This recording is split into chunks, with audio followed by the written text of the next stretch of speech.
Well, our next speakers are from the United States Congress. As you know, the US Congress has been very vocal in their support to the Iranian resistance, the NCRI, and to Ms. Rajavi and her 10-point plan by the adoption of the House Resolution 100. We are extremely grateful for this strong bipartisan recognition and very pleased to welcome today Congressman Raul Ruiz and Congressman Lance Gooden. Let's give them a warm welcome. Thank you.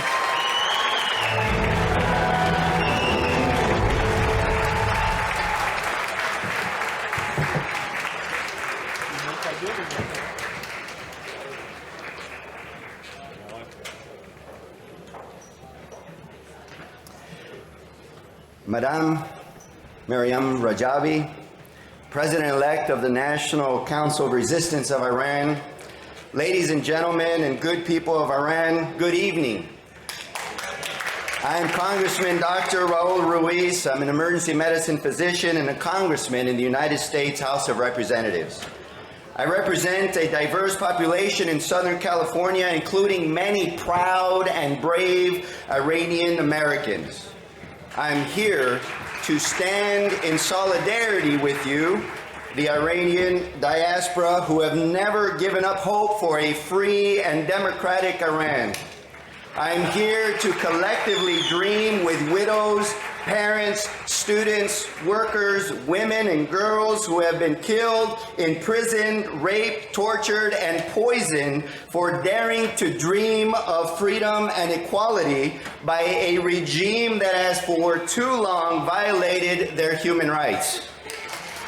I am here to say that I see you, we see you. We are inspired by your courage, and we morally support your cause for freedom and democracy. As the son of farm workers who grew up in an impoverished community, shackled by discrimination and poverty, I care deeply about your dream. I understand the sacrifices, struggles, hardship, and hope necessary for a better life with dignity, prosperity, equality, and human rights for all under the law. This is why, as an emergency physician, I care for people's health and fight for people's human rights. And as a husband and father, it truly breaks my heart to hear the stories of women and girls who are attacked for wanting equal rights, and to see what the people of Iran have to go through just to be heard and recognized. For decades, Iranians have been battling with their government to become a democracy, to respect their basic human rights. After years of repression, the Iranian people saw this fight catch fire again last year. It caught fire again because of a brave 22-year-old young woman named Mahsa Amini, who was arrested in Tehran on September 13, 2022, for allegedly wearing her headscarf too loosely.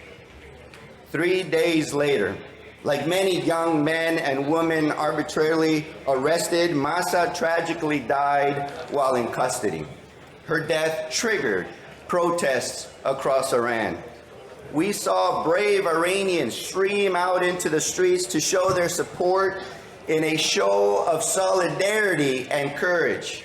Iranian women and girls, men and boys, students and workers courageously taking a stand and saying no more.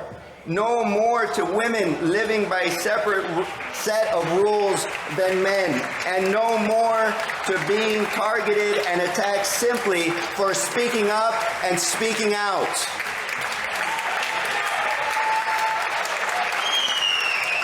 The strength and courage shown by these women, girls, men, and boys is simply awe-inspiring. In the months since Mahsa's death, protests have continued. Hundreds of protesters, men, women, boys, and girls, students, and workers have been killed, and thousands have been detained. Families having been forever changed by the loss of loved ones no longer seated at their tables. However, This has not deterred protesters, and it has not stopped families from taking on their loved ones' mission for a better tomorrow. Instead, they have turned their sorrow and anger for the loss of Mahsa and their family and friends into a nationwide call for change, calling for a free and democratic Republic of Iran, an Iran that recognizes all Iranians' basic human rights, an Iran that encourages women and girls to be educated, an Iran that gives equal opportunities for all, including minority and religious groups, an Iran that promotes prosperity for all, an Iran that values students' rights, workers' rights, and women's rights, and an Iran that allows all of its people to succeed in whatever way they choose to do so. An Iran of Iranians, by Iranians, and for Iranians. Today, we stand here and applaud your efforts to demand that future Iran, a democratic, free Republic of Iran, a democracy that will allow the Iranian people to have a voice, a democracy that allows the people to hold their government accountable by allowing Iranians to express their grievances through their freedom of speech and protest, a democracy that empowers the people of Iranians to vote, allowing them to be a part of the decision-making process to better their own lives, and a democracy that will respect human rights, minority rights, and women's rights, where everyone's dignity and rights are respected under the law. And that is why, as a member of Congress, I am a proud supporter of House Resolution 100, which gives the sentiments of the United States Congress and the people of America in support for the Iranian people's desire for a democratic and non-nuclear Republic of Iran, and condemns the violations of human rights. This resolution recognizes the 4 decades that Iranians have fought for democracy, led by women who have endured the massacre of 1988, torture, sexual and gender-based violence, and death. It speaks to the Iranian people's rejection of a monarchic dictatorship and religious tyranny. And it acknowledges this very gathering from 2018, where advocates met to show support for the opposition leader Maryam Rajavi's 10-point plan for the future of Iran, which calls for universal right to vote and free elections. So today we stand with you in a bipartisan way.